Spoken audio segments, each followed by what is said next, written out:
Right now, the Atlanta housing market is a very good example of why the headline numbers rarely tell the whole story.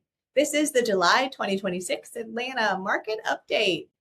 Because when we look at Atlanta overall and then narrow in on places like Brookhaven, Sandy Springs, Buckhead, and Midtown, we see very different markets. And those differences matter when you're deciding whether to sell, buy your next home, or do both at the same time.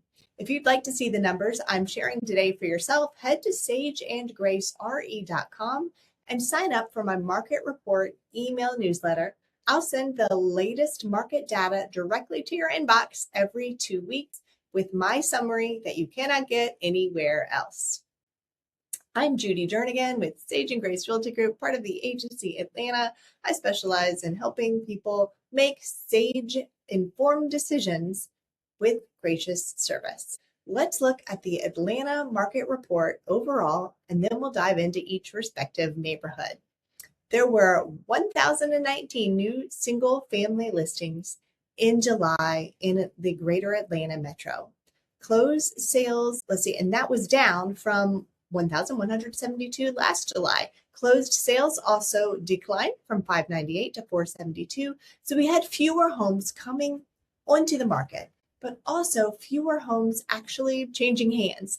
And here's where it gets interesting. The median sold price increased to $590,000, up from just under $475,000 last July. But I would not look at that 24% increase and assume every Atlanta home appreciated 24%. Year to date, the median is up much more measured 10%, a much more measured 10%, which gives us better context. Homes sold in a median of 28 days, very similar to last year, and sellers received about 98% of their asking price. So overall, we're seeing limited new supply, fewer transactions, but prices and seller negotiating position remains fairly resilient in Atlanta overall. Now, in the Brookhaven area, this is a North Atlanta neighborhood, actually many neighborhoods in Brookhaven. The story changes a bit. Only 31 new single-family homes came on the market compared with 47 last July, a significant drop in new inventory year over year. But sales actually increased. 24 homes sold compared with 20 last year. The July median sold price was about $916,000, down from just over $1.06 million last July. But look at the year-to-date numbers before drawing a conclusion. The year-to-date median is about $977,500, which is actually higher than last year. That tells me July's lower price is more likely to reflect the mixture of homes that happened to sell that month than a broad decline in Brookhaven values or anything like that. Homes did take longer to sell in July, a median of 18 days compared with 9 last year. And sellers selling homes still received, those that did sell, received about 98% of the asking price. So for Brookhaven home sellers, buyers are absolutely still there, but pricing and presentation of your home matter. And for home buyers, this may be a market where you have a little more breathing room than you did a year ago. I'm Judy Jernigan with Sage+Grace Realty Group. I am easy to find.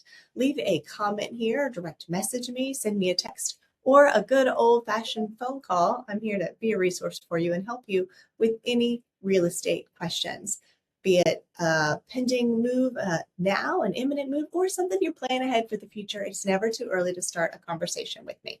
Now back to the data. Let's look at Buckhead. New listings fell to 92, closed sales fell. The sold price jumped to $1.25 million, which is 61% higher than last July. But this is why I tell you not to rely on one headline percentage. Year to date, Buckhead's median sold price is actually about $836,000, slightly lower than last year. For both home sellers and home buyers, individual property strategy matters enormously in Buckhead. And finally, as we move into Midtown, sample size becomes especially important. 5 single-family homes sold in July, and 3 single-family homes and 49 condo sales happened July of this year. With transaction counts that small, 1 or 2 sales can create enormous percentage swings. So if you own a Midtown home, I would pay much more attention to comparable property